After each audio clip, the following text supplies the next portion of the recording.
Bonjour à toutes et à tous. Merci à vous qui êtes si fidèles à ces émissions de FUS Expert. Aujourd'hui, vous le savez, c'est le moment de la douloureuse. Il va falloir vous y résoudre. Il faut remplir votre déclaration de revenus. Eh ben, les experts comptables sont à vos côtés et pas des moindres, puisque le président du Conseil national de l'ordre est avec nous, Lionel Canesi. Bonjour. Bonjour. Et Patrick Viau, dont certains disent qu'avec lui, avec Patrick Viau, on ne paye plus d'impôts. Patrick Viau, directeur des études, nous fait le plaisir de venir nous éclairer, sinon nous éblouir. Bonjour. Bien, on a eu l'occasion d'évoquer les problèmes liés à la famille, la situation familiale, etc. Là, cette fois, on va s'intéresser d'abord aux chefs d'entreprise, on va s'intéresser aussi à l'IFI, au patrimoine. Mais est-ce que vous pouvez, Patrick, nous rappeler d'abord le calendrier? À quelle date est-ce qu'il va falloir l'envoyer cette... Au plus tard 19 mai à minuit pour les déclarations papier. On a un petit peu plus de temps lorsqu'on fait sa déclaration en ligne et on est de plus en plus nombreux à le faire et ça dépend du département dans lequel on a son domicile. Les premiers départements, de 01 à 19, y compris d'ailleurs pour les non-résidents, c'est le 24 mai, la date limite de déclaration en ligne. Département 20 à 54, le 31 mai et pour les autres départements, c'est le 8 juin 2022 au plus tard. Alors, comme promis, on va commencer par les revenus du chef d'entreprise.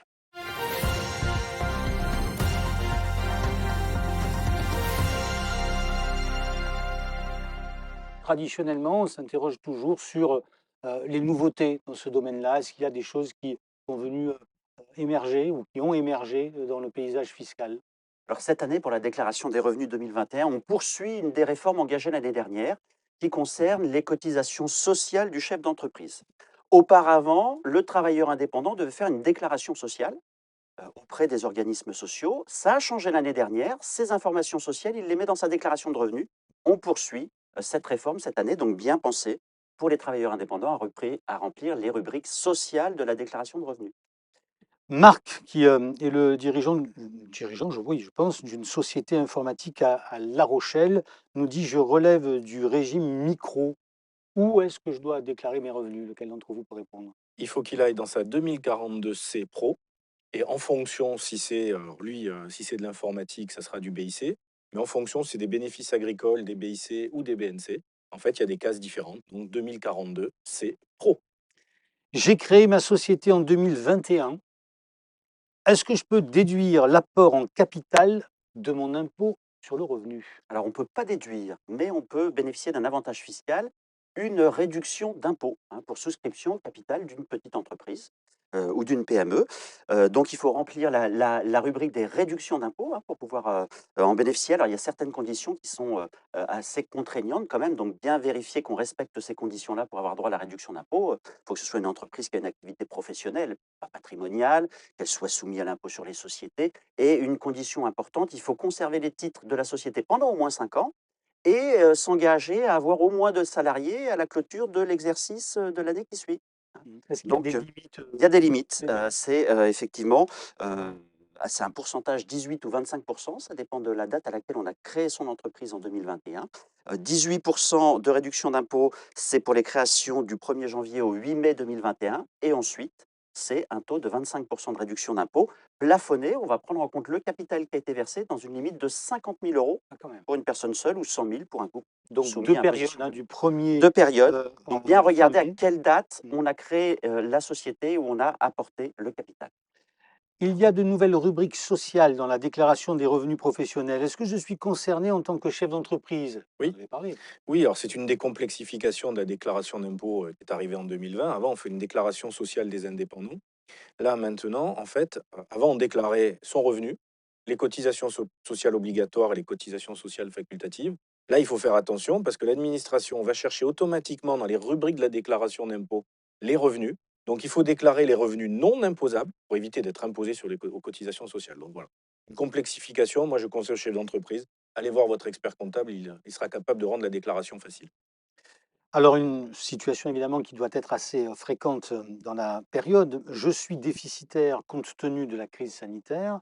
Est-ce que je dois remplir les nouvelles rubriques sociales? Oui, oui, oui, c'est obligatoire, Même quel en que soit étant... le résultat, qu'il y ait un bénéfice ou un déficit, puisque, ces informations seront transmises aux administrations sociales pour le calcul des cotisations sociales.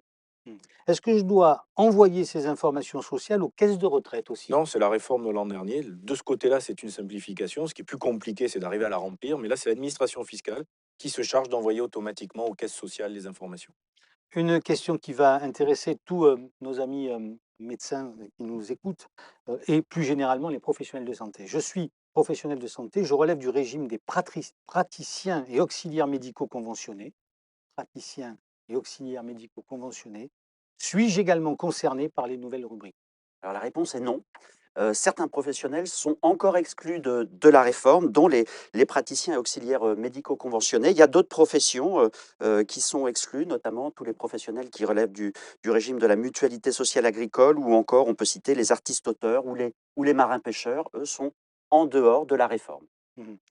Les travailleurs indépendants qui sont concernés doivent avoir une activité au cours de l'année 2021, Oui, c'est ça? tout à fait, c'est ça. C'est-à-dire que, effectivement, je vais déclarer une activité courante. Si j'ai cessé mon activité, par exemple, en 2021, j'ai déjà fait ou je fais par ailleurs des déclarations de cessation d'activité, donc je n'aurai pas à le reporter.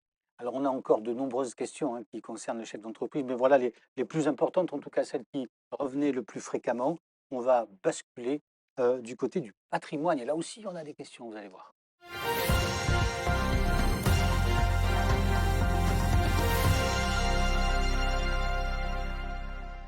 Et parmi ce florilège de questions, on en a sélectionné quelques-unes. Faut-il déclarer les dividendes perçus pour l'année 2021, même si l'entreprise a déclaré de son côté la flat tax de 30%? Si oui, sur quelle case? Alors, la réponse est oui. Il faut bien faire attention. Alors, normalement, ça doit arriver pré-rempli quand on a fait les déclarations des IFU. Le problème, c'est que de temps en temps, ça ne marche pas. Donc, il faut bien vérifier parce que l'entreprise, quand elle a versé l'administration fiscale, elle a versé un acompte d'impôt.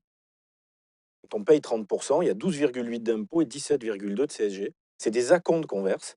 Et derrière, il faut bien les déduire de la déclaration d'impôt. Donc, il faut bien vérifier, par exemple, qu'en deux de ces cas, on a bien le crédit d'impôt versé. Mais Par contre, on a un choix, hein, c'est-à-dire que soit on fait la flat tax, soit on fait les abattements. Et si on fait les abattements, c'est pour tous les revenus immobiliers. On ne peut pas dire lui c'est la flat tax, lui c'est le revenu, enfin, c'est les oui, abattements, c'est tout ou etc. rien. C'est voilà, c'est une option globale. Donc il faut vraiment faire attention. Il faut faire attention aussi des fois avec les banquiers sur certains petits produits de placement qui disent bah, c'est plus simple de partir en flat tax, donc ils cochent flat tax. Pour des gens qui sont imposables dans des tranches très basses, on a intérêt à être au barème.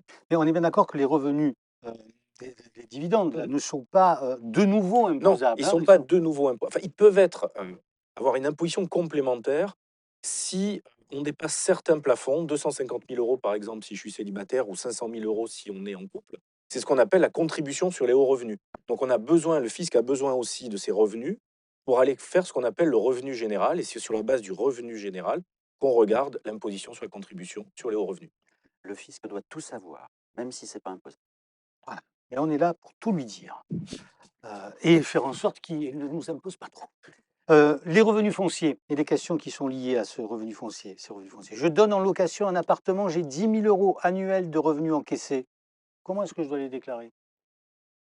Deux possibilités, il y a un régime simple, quand on a 10 000 € de loyer encaissé, en tout cas moins de 15 000, c'est le régime du microfoncier. C'est simple, on porte sur la déclaration de revenus, la 2042, le montant des loyers encaissés et l'administration fiscale va appliquer automatiquement un abattement de 30%, puis ensuite soumettre à l'impôt le résultat. C'est le microfoncier. On a à côté un autre régime qu'on appelle le régime du réel. Régime du réel, ça veut dire que là, je vais avoir une déclaration un petit peu plus compliquée à faire. Je vais déclarer mes loyers encaissés, mais également toutes les charges que j'ai supportées. Ce que je vais déduire, celles que j'ai réellement payées, comme des intérêts d'emprunt, des frais d'assurance, des travaux, des appels de charges de la copropriété. Donc, je vais tout répertorier sur une déclaration spécifique. Pour être au réel, je vais faire loyer moins charges réellement payées. Et ensuite, je vais soumettre ce résultat au barème progressif de l'impôt sur le revenu et également aux prélèvements sociaux de 17,2%. Et ouais, vous me voyez venir avec les gros sabots. Dans quel cas le régime du réel est-il Mais plus intéressant? c'est pas compliqué, hein, si mes charges récurrentes dépassent 30%. Alors, quand on voit les taux d'intérêt aujourd'hui, le coût de la taxe foncière et des différentes charges, il faut vraiment faire des travaux régulièrement dans les biens pour pouvoir aller au réel. Si je suis bien évidemment, parce qu'après, il y a le problème du 15 000 € de loyer. De loyer, quand je suis à 15 000 €, c'est une option sur 3 ans. Dépasser 30% sur 3 ans, c'est-à-dire qu'il faut vraiment faire beaucoup de travaux. Beaucoup de travaux. Ouais. Voilà. Alors là aussi, évidemment, le Covid a suscité ce genre de situation. Malgré mes relances, mon locataire ne m'a pas versé mon loyer de fin d'année. Qu'est-ce que je dois faire? Bah, continuer à lui demander de le payer, parce qu'il n'y a pas de raison qu'il ne verse pas son loyer de fin d'année. Mais fiscalement, si j'ai cherché à encaisser le loyer que je n'ai pas réussi, je ne vais pas être imposé sur une somme que je n'ai pas perçue. Donc je ne serai pas imposable sur ce loyer que je n'ai pas encaissé en fin d'année. Mais ça, c'est spécifique aux difficultés de paiement des loyers liées au Covid ou pas? Non, ça, c'est une règle C'est la générale. règle générale. Il y a une règle spécifique qui est liée à la crise du Covid, mais qui concerne les locataires qui sont des entreprises. D'accord. Effectivement, lorsque on a abandonné cette fois-ci, on n'a pas cherché à le recouvrer, mais compte tenu de la crise sanitaire, le locataire qui est une entreprise ne peut plus payer le loyer et le bailleur a décidé d'abandonner le loyer. À ce moment-là, on considère également que le loyer qui n'a pas été perçu n'est pas imposable. Et il faut faire la démonstration qu'on a essayé de percevoir ce loyer, Alors, c'est ça? tout à fait. Si on est hors Covid, faut démontrer qu'on a cherché à recouvrer le loyer et qu'on n'a Mmh. pas réussi à l'encaisser, donc on n'est pas imposable. En période Covid et si le locataire est une entreprise, là, c'est un petit peu plus facile puisque, on va considérer que c'est du fait de l'épidémie que l'entreprise n'a pas pu verser le loyer, sauf attention, hein, pour que l'entreprise, ce ne soit pas un membre du foyer fiscal ou de la Ah bah oui. famille, un ascendant, un descendant, parce que là, il faudrait quand même prouver que l'entreprise était en difficulté, n'avait pas les moyens de payer le loyer. Alors, les experts comptables conseillent assez régulièrement à leurs clients qui veulent faire un investissement immobilier de plutôt le placer en meublé, heu, location meublée. On a des questions liées à ces locations meublées. J'ai loué en juillet et août un logement meublé pour un montant de 2 000 €, mais j'ai eu des frais d'entretien pour un montant de 500 €. Qu'est-ce que je dois déclarer? Alors, c'est un petit peu différent des revenus fonciers. C'est un petit peu différent puisque, au plan fiscal, la location meublée, c'est pas des revenus fonciers, on considère que c'est une activité commerciale. Donc, on va être dans la catégorie des BIC. Ah Et oui. là, même chose, on a deux dispositifs. Un régime micro qui est simple. Si les loyers encaissés, ce qui est le cas dans notre exemple, n'excèdent pas 72 600 €, eh bien, à ce moment-là, j'ai une déclaration simple. Je vais indiquer dans le régime micro BIC, la 2042C Pro, dont on parlait tout à l'heure, le montant du loyer. L'administration m'appliquera un abattement de 50%. Ah. Abattement un petit peu plus élevé et seuil plus élevé si j'ai une activité de chambre d'hôte ou de meublé de tourisme classé, hein. Là, j'ai des seuils beaucoup plus élevés, des abattements beaucoup plus importants. Mais à côté de ça, j'ai une autre option possible, c'est d'être au réel. Hein, Mmh. d'être au réel, ça veut dire, eh bien là, de déduire toutes les charges que j'ai effectivement payées. Alors attention, parce qu'on est dans une activité commerciale, donc on va appliquer des règles de la fiscalité, de la comptabilité commerciale. Il faut tenir une comptabilité, pouvoir justifier toutes les dépenses qu'on a supportées. Cette année, je dois déclarer un appartement que je loue en meublé. J'ai compris qu'il fallait que je le fasse sur la 2042 Pro, la fameuse, hein. C'est pro. C'est C'est pro. Pro, pardonnez-moi, si je voulais, le déclarer en frais réels. Mais je ne comprends pas dans quelle case je dois mettre le montant des loyers et des charges supportées. Déjà, contribuable est bien identifié, c'est la 2042, c'est pro. Après, il ne faut pas oublier que quand on fait une activité de location meublée, il faut faire une 2031. Donc c'est une déclaration fiscale aussi. Et après, le montant de du bénéfice qu'il y a sur la 2031, on va le déclarer soit si on est adhérent d'un centre de gestion agréé dans la colonne 5NA, 5OA, enfin selon la situation. Par contre, si je ne suis pas adhérent d'un centre de gestion agréé, ça sera les colonnes 5NK et suivantes. Bien, en tout cas, oui. Oui, juste en complément pour préciser, la déclaration 2031, elle est complexe. C'est pas une déclaration de revenus, c'est une déclaration professionnelle. Donc, il faut tenir une comptabilité, il faut déduire des amortissements, il faut avoir des pièces justificatives. Donc là, vraiment, on est dans une activité commerciale considérée comme professionnelle au niveau déclaratif et il vaut mieux s'adresser à un expert C'est ce comptable que pour j'allais s'en dire, charger. parce que vous dites elle est complexe, je dirais avec mes mots, elle est obscure. Mais même si vous avez fait beaucoup d'efforts pour nous la décrypter. Je Alors là, évidemment, qui n'a jamais séjourné dans un Airbnb à Britel et autres, et qui n'a jamais essayé de louer un week-end, son petit appartement ou sa maison? Je loue un appartement meublé via une plateforme en ligne. J'ai compris qu'il y avait de nouvelles règles.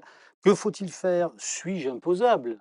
Quand même, Ce qu'il faut oui? faire, faut déclarer et on est Ah, bien sûr imposable. C'est pas parce qu'on passe par une plateforme que le loyer encaissé n'est pas imposable. Il y a pas de seuil minimum, il n'y a pas d'exonération. Donc, qu'on passe ou pas par une plateforme, les loyers constituent des revenus d'une et location commerciale. On en revient soit à oui. notre régime micro BIC, soit à notre régime réel. Et est-ce Et que les plateformes sont obligées oui, de dire, de déclarer ce que, oui, tout à fait. les Il y a sommes il y a qu'ils eu effectivement pendant une certaine période quelques abus. L'administration fiscale y a mis fin et elle demande systématiquement aux plateformes de lui adresser chaque année le montant de loyer qui a été versé pour tous les contribuables français. Est-ce que vous êtes d'accord qu'il faut quand même vérifier tout ça? Il faut vérifier tout ça parce que c'est censé être pré-rempli puisque l'administration a l'information, mais il faut être vigilant et vérifier que les montants portés sont les bons. Alors, il y en a 1000 de cas autour de ça. On ne peut pas tous les aborder. On va enchaîner sur le dernier volet, c'est l'IFI.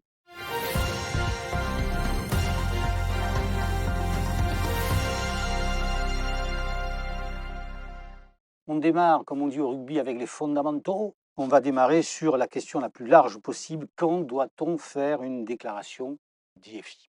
Ben, droit au but, Ouais. comme à Marseille.